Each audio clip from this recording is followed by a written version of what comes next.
నమస్తే, నేను మీ కుప్ప పద్మిని. ఇన్నాళ్ళు మీ సపోర్ట్ ని నాకు అందిస్తూ, మీ ప్రేమని నాకు అందిస్తున్న ప్రతి ఒక్కరికి కృతజ్ఞతలు. ఇప్పుడు చూడబోతున్న ఈ వీడియో కూడా ఖచ్చితంగా మీకు ఉపయోగపడుతుంది. లైక్, షేర్ అండ్ సబ్స్క్రైబ్ చేసి మీ ఇష్టాన్ని అలాగే మీ సపోర్ట్ ని నాకు అందించండి. అలాగే ఈ వీడియో పట్ల మీ అభిప్రాయాన్ని కమెంట్ సెక్షన్ లో కమెంట్ చేసి నాకు తెలియజేయండి. నమస్తే, వెల్కమ్ టు అవర్ ఛానల్. నేను పద్మిని. ప్రస్తుతంతో పాటు ప్రముఖ ఆధ్యాత్మికవేత్త, నారీసేన ఫౌండర్, దత్త ఉపాసకురాలు శ్రీమతి లతా దత్త గారు మనతో పాటు ఉన్నారు. మాట్లాడదాం. నమస్తే అక్క.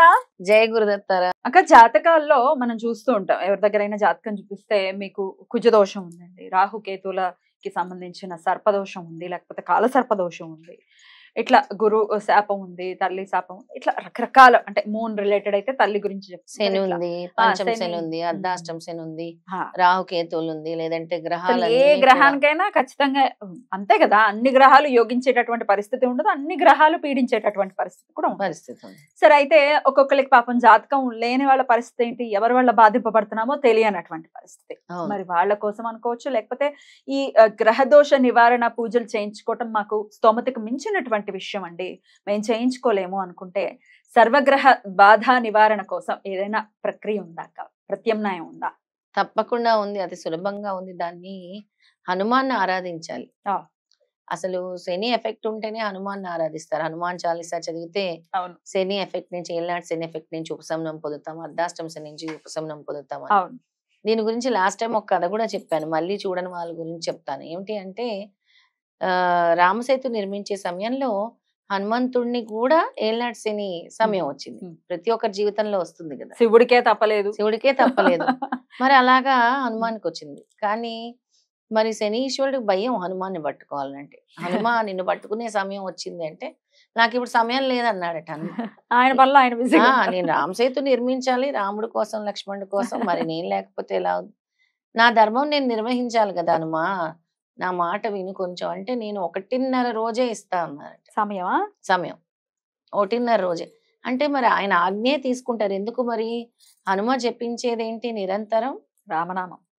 ఆ నామానికి మించిన శక్తి ఉంది. అందుకే ఆయన పర్మిషన్ లేకుండా పట్టుకోరు కూడా ఎవరు. ఇక నా ధర్మం నిర్వహించాలంటే అప్పుడు శనీశ్వరుడు అడిగాడట, మరి ఎక్కడ పట్టుకోమంటావు? నీ పాదాలని పట్టుకోమంటావా అని. నా పాదాలు ఎలా పట్టుకుంటావు? నేను నడిచి వెళ్ళి ఒక్కొక్క రాయి మోసి అందించాలి కదా రామసేతు అని. మరి నీ చేతుల్ని బట్టి, చేతులతోనే కదా మొయ్యాలి. మరి నీ బాహుల మీదే కదా రామలక్ష్మణులు ఎక్కుతారు. మరి నీ హృదయంలో రాముడికి తప్పించి ఎవరికి స్థానం లేదు. అసలు ఎక్కడ ఇస్తారు? మరి ఎక్కడ హనుమా, ఎక్కడ కూర్చొని, ఎక్కడ అంటే, నీ శిరస్సు మీద కూర్చోనా అని అడుగుతాడు శనీశ్వరుడు. శిరస్సు మీద కూర్చో అంటాడంట హనుమ. అప్పుడు రాముల వారిని కూడా అడుగుతాడంట శనీశ్వరుడు, హనుమాన్ పట్టుకొని. హనుమనే అడుగు అంటాడంట. రాముల వారు కూడా చక్కగా, శ్రీరాముల వారు కూడా హనుమనే అడుగు ఎక్కడ పట్టుకో. అప్పుడు తల మీద ఎక్కి కూర్చుంటే ఒక్కొక్క అసలు పదం రామ రామ అనుకొని మోస్తూ ఉంటే శనీశ్వరుడు కూడా రామనామ జపం చేసే అదృష్టం కలిగిందట. అసలు ఆయన మొత్తం జీవితంలో కూడా దొరకనటువంటి అదృష్టము హనుమ తల మీద కూర్చున్నప్పుడు. హనుమ మోస్తున్న భారం అంతా శనీశ్వరుడు నెత్తి మీద పడిందంట, బరువంతా కూడా. నెత్తి మీద కూర్చున్నారు కదా, నెత్తి మీద కూర్చున్నాడు, మొత్తం భారం పడింది. అదంతా కూడా 1 రోజు కూడా, 1.5 రోజు కూడా. తర్వాత చాలా కృతజ్ఞతలు చెప్పాడట శనీశ్వరుడు. హనుమా, నీ వల్ల నాకు రామనామం చెప్పించే అవకాశం కలిగింది. ఆ నామం పట్టుకున్న తర్వాత ఏది కూడా నీ దరి చేరలేదు, అసాధ్యం. అసలు ఎన్ని లక్షల సంవత్సరాలు చిత్రగుప్తుడికి అంతు చిక్కట్లేదు నీకు ఇవ్వాలని. అలాంటిది నామస్మరణ చేసే అవకాశం నీ ద్వారా వచ్చిందని. మరి అప్పుడు ఈ అన్ని దోషాలకు కూడా పట్టుకోవాల్సింది ఎవరు అంటే హనుమంతుడిని. ఆయన యొక్క స్తోత్రం జపిస్తే మనకి కాలసర్ప దోషాలేంటి, కుజ దోషాలు అవ్వచ్చు, అలా కాలసర్ప దోషాలు అవ్వచ్చు, కుజ దోషాలు అవ్వచ్చు, శని దోషాలు అవ్వచ్చు, రాహుకేతు దోషాలు అవ్వచ్చు. వీటికి సంబంధించి ఏదైనా, పాపం మాకు జపాలు చేయించుకునే స్తోమత లేదు, మేము ఇన్ని వేలు కట్టలేము ఆ జపాలు, మేము ఇన్ని 18,000 జపాలు చేయించుకోలేము, 21,000 జపాలు చేయించుకోలేము, మాకు స్వామి రక్షించాలనుకునే వాళ్ళందరికీ కూడా వాళ్ళు ఒక 5 మంగళవారాలు కూడా హనుమంతుడి గుడికి వెళ్ళి చక్కగా దర్శనం చేసుకొని, అక్కడే దీపం పెట్టుకొని, అక్కడే కూర్చొని నేను చెప్పేటటువంటి స్తోత్రం హనుమాన్ని చూస్తూ జపించుకుంటే సరిపోతుంది. సర్వగ్రహ దోష నివారణ అనేది అందులో మంత్రం కూడా అదే. అవునా? స్వామి మంత్రం కూడా అదే. అతి సులభమైన మంత్రము, చాలా ఈజీ మంత్రం. ఓం సర్వ దుష్ట గ్రహ నివారణాయ స్వాహ. ఓం సర్వ దుష్ట గ్రహ నివారణాయ స్వాహ. ఓం సర్వ దుష్ట గ్రహ నివారణాయ స్వాహ. ఎన్నిసార్లు 108 సార్లు 5 మంగళవారాలు చేయాలి. లేదా ఇంకా మీకు సమస్య ఉంది అని అంటే 9 మంగళవారాలకి మీరు పొడిగించండి. 5వ మంగళవారం వరకే మీకు రిజల్ట్ తెలిసిపోతుంది. అలాగే హనుమాన్ గుడిలో వెళ్ళి అక్కడ దీపం వెలిగించి హనుమంతుడిని చూస్తూ చేయాల్సినటువంటి మంత్రం. అయితే అక్క, గ్రహాలు వాటికి ఇచ్చిన ఆధిపత్యం కానీ లేకపోతే వాటికి ఇచ్చినటువంటి పని ఏదైతే ఉందో అవి చేసుకుని పోతాయి, అందులో ఎటువంటి సందేహం లేదు. అయితే గురువు ఎంత ఆస్పిషియస్ ప్లానెట్ అయినప్పటికీ ఒకవేళ గురువు మనల్ని ఇబ్బంది పెట్టాలి అనే పరిస్థితి ఉంటే పెడతారు. ఆ గ్రహం కూడా మనల్ని ఇబ్బంది పెడుతుంది, అందులో ఎటువంటి సందేహం. గ్రహం కూడా పెడుతుంది. అమ్మో, పెడితే మళ్ళీ మామూలుగా ఉండదు, సినిమా నెక్స్ట్ లెవెల్లో ఉంటుంది. సరే, ఆయన అనుగ్రహమే కావాలని కోరుకుంటాం కదా, గ్రహాలన్నిటిలో కూడా ఖచ్చితంగా గురువు అనుగ్రహం కావాలి అని అనుకుంటాం. మరి గురువు అనుగ్రహం కోసం ఒకవేళ గురువు వల్లనే ఇబ్బందులు వస్తున్నట్టయితే ఏం చేసుకోవచ్చు?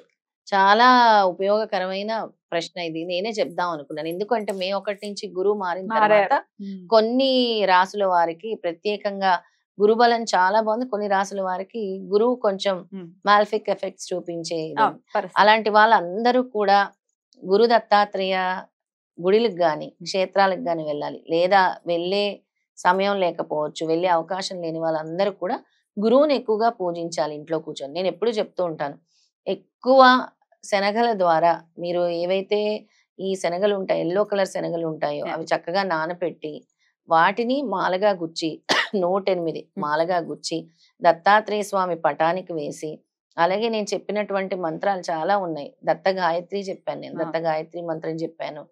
అలాగే ఓం ద్రాం శ్రీం శ్రీ గురుదేవ దత్త చెప్పాను. ఈ మంత్రం కూడా జపించుకొని, అంటే కుడుతున్నప్పుడు కూడా మాల అల్లుతున్నప్పుడు కూడా ఆ నామజపం చేస్తూ మాకు ఈ గురుగ్రహ ఏదైతే ఉందో ఎఫెక్ట్ అది దాన్ని తొలగించేలా చేయి తండ్రి అని అనుకుంటూ దాన్ని అల్లి చక్కగా స్వామి మాల్లో వేసి ఆ తర్వాత అది ఆవుకి తినిపించాలి, లేదా పక్షులకి వేయొచ్చు. పక్షులు కూడా వాటిని స్వీకరిస్తాయి. అలాగా మీరు దాదాపు 9 గురువారాలు చేయాలి. 9 థర్స్డేస్ చేయాలన్నమాట. 9 గురువారాలు చేయాలి. అలాగే వీళ్ళు పసుపుకి సంబంధించి అంటే పులిహోర తయారు చేసుకొని వెళ్ళి అక్కడ అన్నదానం లాగా చేయాలి. ఎక్కడైతే గుళ్ళు ఉంటాయో అక్కడ అన్నదానం చేయాలి. రైట్, తప్పకుండా. అయితే గురువు చాలా మంచి గ్రహం కదండి, మాకు మంచి ఫలితాలు ఇచ్చేయాలి, గురు దశ వచ్చేసింది, అసలు మాకు అద్భుతమైనటువంటి ఫలితాలు ఇవ్వాలి అని చాలా మంది ఎక్స్పెక్ట్ చేస్తూ ఉంటారు. మరి ఎందువల్ల ఇలా జరుగుతోంది? మంచి గ్రహం కదా, పుణ్యగ్రహం అంటారు, అది మరి ఎందుకు జరుగుతోంది అంటే ఏదో ఖచ్చితంగా సమ్ బ్లాకేజ్ ఉంటుంది. ఇంకోటి కూడా, ఇప్పుడు ఏదైతే మనం శనగల దండ వేసామో అది స్వామికి వేయటమే, దీని ప్రసాదంగా మనం తినడం అవి చేయకూడదు. ప్రసాదంగా చూపించే శనగలు మీరు దాన్ని పోపు వేసి ప్రసాదంగా పెట్టండి, అందరికి పంచి పెట్టండి. దాని వల్ల కూడా చాలా వరకు మీకు ఈ గ్రహం ఎఫెక్ట్, గురుగ్రహం ఎఫెక్ట్ అనేది తొలగుతుంది. చాలా బ్యూటిఫుల్ గా ఎక్స్ప్లెయిన్ చేశారక్క. మిగతా ఏ గ్రహాలకైనా ఆంజనేయ స్వామి ఆరాధన విశేషంగా చేసుకుంటూ గురువు యొక్క అనుగ్రహం కోసం అయితే పరిపూర్ణంగా మీరు చెప్పినటువంటి రెమెడీ ఫలించే విధంగా ఖచ్చితంగా ఉంది కాబట్టి అది చేసుకుని గురువు అనుగ్రహాన్ని పొందాలని మనస్ఫూర్తిగా కోరుకుంటూ థ్యాంక్ యూ సో మచ్ అక్క. నమస్తే. జై గురుదత్త. శ్రీ గురుదత్త.